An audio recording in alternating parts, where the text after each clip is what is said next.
Everyone, welcome to the channel take easy pharmacy. तो आज के लेक्चर में हम पढ़ने वाले हैं कम्युनिटी फार्मेसी के कुछ इंपॉर्टेंट एमसीक्यू। ये लास्ट पार्ट रहेगा, तो स्टार्ट करते हैं आज का लेक्चर। फर्स्ट एमसीक्यू है, a day book in pharmacy is use to record.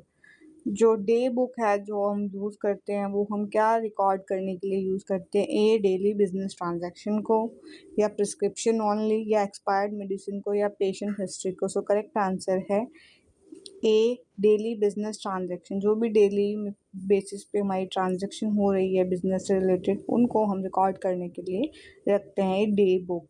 तो डे बुक क्या है? वो कंटेन करती है भाई chronological record of all daily transaction, जो भी ट्रांजैक्शन हो रही है किसी भी फार्मेसी के अंदर।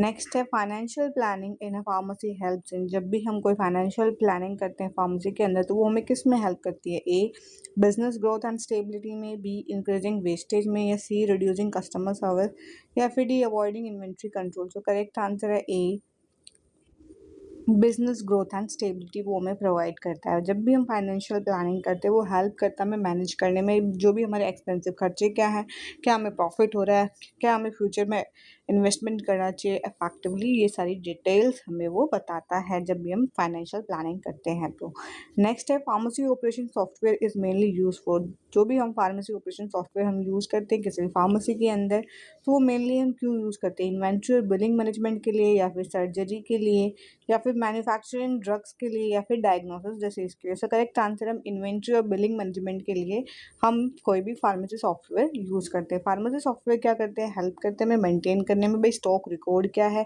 बिलिंग हमारी कस्टमर की जो इन्फॉर्मेशन है वो सारी स्टोर करने के लिए, मेंटेन करने के लिए हेल्प करता है। नेक्स्ट है हमारा one benefit of pharmacy software is. हमें कोई एक बेनिफिट बताना है हमारा फार्मेसी सॉफ्टवेयर का। सबसे पहले है reduce manual error, increase dispensing error, increase paper work, या फिर रिड्यूस एफिशिएंसी। सो करेक्ट आंसर है हमारा रिड्यूस मैनुअल एरर, क्योंकि हम कभी भी जब मैनुअली कोई काम करते हैं तो उसमें एरर होने के चांसेस होते हैं। जब भी हम सॉफ्टवेयर से कोई काम कराते हैं तो उसमें चांसेस ना के बराबर होते हैं। इसलिए क्या है भाई, हम फार्मेसी सॉफ्टवेयर का इस्तेमाल करते हैं।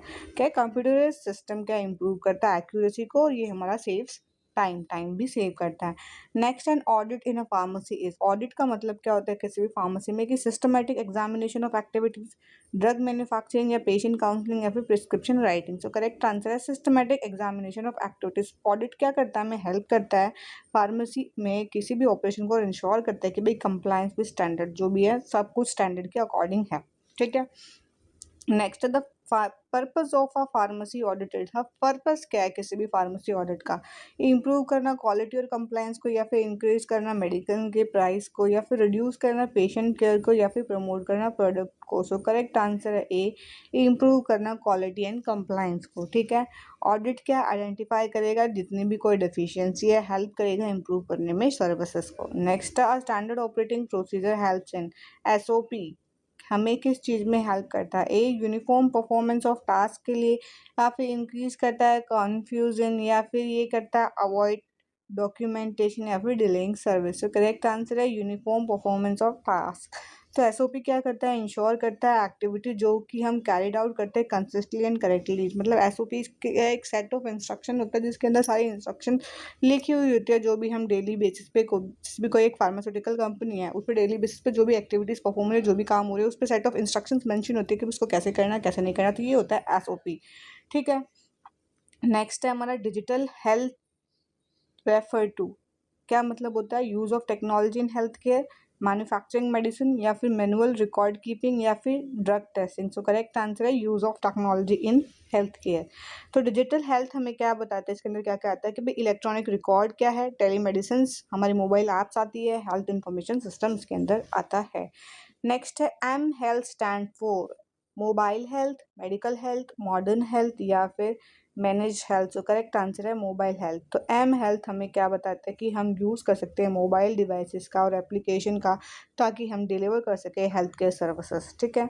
Next an example of M health. अब हमें इसका एग्जाम्पल बताना है। तो हेल्थ मॉनिटरिंग मोबाइल ऐप्स, या फिर सर्जिकल इंस्ट्रूमेंट, या फिर लेबोरेटरी माइक्रोस्कोप, या फिर हॉस्पिटल बेड। सो करेक्ट आंसर है हेल्थ मॉनिटरिंग मोबाइल ऐप्स इनके अंदर आती है। तो मोबाइल एप्लीकेशन हमें क्या करती है? हेल्प करती है ट्रैक करने में कि भाई हमारी हेल्थ कंडीशन क्या है, हमें क्या मेडिकेशन शेड्यूल चाहिए। ठीक है। Online pharmacy primarily provide medicine through, जो हमारी ऑनलाइन फार्मेसीज होती है वो प्राइमली हमें कैसे मेडिसिन प्रोवाइड करती है, इंटरनेट बेस्ड सर्विसेज से, टेलीविज़न से, न्यूज़पेपर से, रेडियो से। सो करेक्ट है, इंटरनेट बेस्ड सर्विसेज से। तो एक्सप्लेनेशन में क्या है, ऑनलाइन फार्मेसी क्या हमें अलाउ करती है ऑर्डर करने में और डिलीवर करने में मेडिसिन कैसे, थ्रू वेबसाइट्स और ऐप्स, ठीक है। नेक्स्ट है one advantage of online pharmacy, किसी भी हमें मतलब एक एडवांटेज बतानी है ऑनलाइन फार्मेसी की, तो क्या कन्वीनियंस होती है, या इंक्रीज करती है हमारे ट्रैवल को, या रिड्यूस करती है हमारा एक्सेस, या नो होम डिलीवरी। तो करेक्ट आंसर है कन्वीनियंस। ये क्या करती है, patient can order medicine from home, वो अपने घर से ही ऑर्डर कर सकता है, रिसीव कर सकता है अपने डोर स्टेप पे डिलीवरी, ठीक है। तो कन्वीनियंट हो जाता है उसके लिए, उसको कहीं जाना नहीं पड़ता, तो उसके लिए कन्वीनियंस हो जाता है। नेक्स्ट है फार्मास्यूटिकल केयर फोकस ऑन, जो फार्मास्यूटिकल केयर है वो किस पे फोकस करता है, ऑप्टिमाइजिंग पेशेंट के आउटकम्स को, इंक्रीज करता है सेल्स ओनली, या फिर मैन्युफैक्चर कराता है मेडिसिन को, या फिर एडवर्टाइज कराता है प्रोडक्ट्स को। सर करेक्ट है ऑप्टिमाइजिंग पेशेंट आउटकम। तो फार्मास्यूटिकल केयर क्या करता है, एम करता है इम्प्रूव करने में हेल्थ आउटकम्स को through paper medication use, sorry proper medication use, ठीक है। नेक्स्ट है the most important requirement for a legal prescription is, तो मोस्ट इम्पॉर्टेंट रिक्वायरमेंट क्या होती है किसी भी लीगल प्रिस्क्रिप्शन के लिए, प्रिस्क्राइबर का सिग्नेचर, पेशेंट की हैंड राइटिंग, या फिर मेडिसिन का कलर, या फिर फार्मेसी स्टैम्प होने से। करेक्ट आंसर है किसी भी प्रिस्क्राइबर के सिग्नेचर मोस्ट इंपॉर्टेंट होते हैं, तभी वो प्रिस्क्रिप्शन कंप्लीट मानी जाती है। वो सिग्नेचर हमें क्या करता है, कंफर्म करता है उसकी ऑथेंटिसिटी और लीगैलिटी ऑफ द प्रिस्क्रिप्शन। वो बताता है कि भाई ये प्रिस्क्रिप्शन सही है और ये जो प्रिस्क्रिप्शन क्या लीगल है, वो लीगली राइट की गई है किसी भी एक ऑथराइज फिजिशियन के द्वारा, ठीक है। नेक्स्ट था patient information leaflet should be, जो एक पेशेंट लीफलेट इन्फॉर्मेशन होता है PIL, वो हमें क्या बताता है, शुड बी उसके मतलब उसके अंदर क्या होना चाहिए, नहीं होना चाहिए। तो ईजी टू अंडरस्टैंड होना चाहिए, written only in technical language, very lengthy, या फिर difficult to read. So correct answer है ए, इजी टू रीड वो होना चाहिए। PIL क्या है, डिज़ाइन करते हैं हम, प्रोवाइड करते हैं, जिसमें मेडिसिन की इन्फॉर्मेशन होती है सिंपल लैंग्वेज में, ठीक है। अगर उसमें अगर सिंपल लैंग्वेज में नहीं होगी, टेक्निकल लैंग्वेज में होगी, जब हमने दी इसीलिए कि पेशेंट अंडरस्टैंड करे उसकी इन्फॉर्मेशन को, जब ऐसी लैंग्वेज में लिखेंगे जब पेशेंट अंडरस्टैंड ही नहीं कर पा रहा, तो फिर क्या फ़ायदा होगा उसका, ठीक है। नेक्स्ट है effective patient counselling can, effective patient counselling हम कैसे कर सकते हैं, इंप्रूव करेगा ट्रीटमेंट के आउटकम्स को, या इंक्रीज करेगा मेडिकेशन के एरर को, या रिड्यूस करेगा अडहेरेंस को, या कॉज करेगा कंफ्यूजन। सो करेक्ट है इंप्रूव करेगा ट्रीटमेंट के आउटकम्स को। पेशेंट क्या अंडरस्टैंड करेगा, who understand their therapy are more likely to follow it correctly, मतलब जो पेशेंट अंडरस्टैंड करेंगे भाई क्या थेरेपी उन पे उनको करनी है, क्या डॉक्टर ने बताया है, तो वो मोर करेक्टली क्या उसको फॉलो कर पाएंगे, ठीक है। जब समझेंगे तभी तो करेक्टली फॉलो कर पाएंगे, जब समझेंगे नहीं तो क्या ही फॉलो करेंगे, ठीक है। नेक्स्ट है which of the following is non verbal communication method, इसमें से हमें बताना है कि नॉन वर्बल कम्युनिकेशन मेथड कौन सा होता है, A smile, B letter, C prescription, या डी टेलीफोन। तो करेक्ट आंसर है ए स्माइल। तो facial expression are forms of non verbal communication, जो भी फेशियल एक्सप्रेशन होते हैं वो नॉन वर्बल कम्युनिकेशन में आते हैं, ठीक है। तो स्माइल क्या है हमारा, नॉन वर्बल कम्युनिकेशन। फिर है for medicine storage FEFO is preferred because it, मतलब हम जब मेडिसिन की स्टोरेज करेंगे तो हम FEFO को प्रेफर करते हैं, क्यों करते हैं, क्योंकि वो रिड्यूस करता है एक्सपायरी रिलेटेड लॉसेस को, या इंक्रीज कराता है हमारे वेस्टेज को, या डिले करता है सेल्स को, या फिर रिड्यूस कराता है स्टॉक कंट्रोल को। सो करेक्ट आंसर है ए, रिड्यूस कराता है एक्सपायरी रिलेटेड लॉसेस को। मेडिसिन जो भी एक्सपायर हो जाती है पहले, हम उसको क्या करते हैं, डिस्पेंस करते थे पहले, मतलब जो मेडिसिन एक्सपायर होने वाली है पहले, तो हम उसको पहले डिस्पेंस करेंगे, तो जिसकी वजह से क्या होगा, हमारी वेस्टेज क्या होगी, मिनिमाइज होगी। नेक्स्ट है हमारा miss use of OTC medicine में रिजल्ट इन, जब भी हम OTC मेडिसिन का मिस यूज करते हैं तो उससे क्या हो सकता है, एडवर्स ड्रग रिएक्शन हो सकता है, बेटर हेल्थ ऑलवेज, या फिर गारंटीड क्योर, या फिर no risk. So correct answer है एडवर्स ड्रग रिएक्शन कॉज कर सकता है जब भी हम मिस यूज करेंगे। Incorrect use of OTC medicine can cause side effect and complication, जब भी हम इनकरेक्टली OTC मेडिसिन को यूज करेंगे वो साइड इफेक्ट और कॉम्प्लिकेशन दोनों ही कॉज कर सकता है।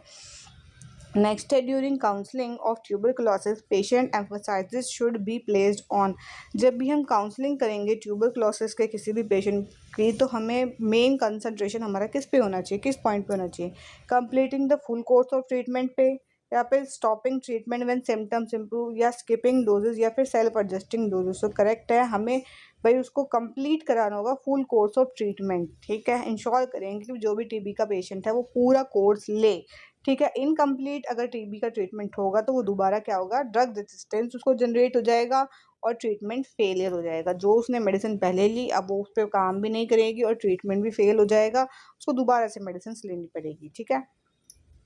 नेक्स्ट है AIDS patient receiving anti retroviral therapy should be advised about.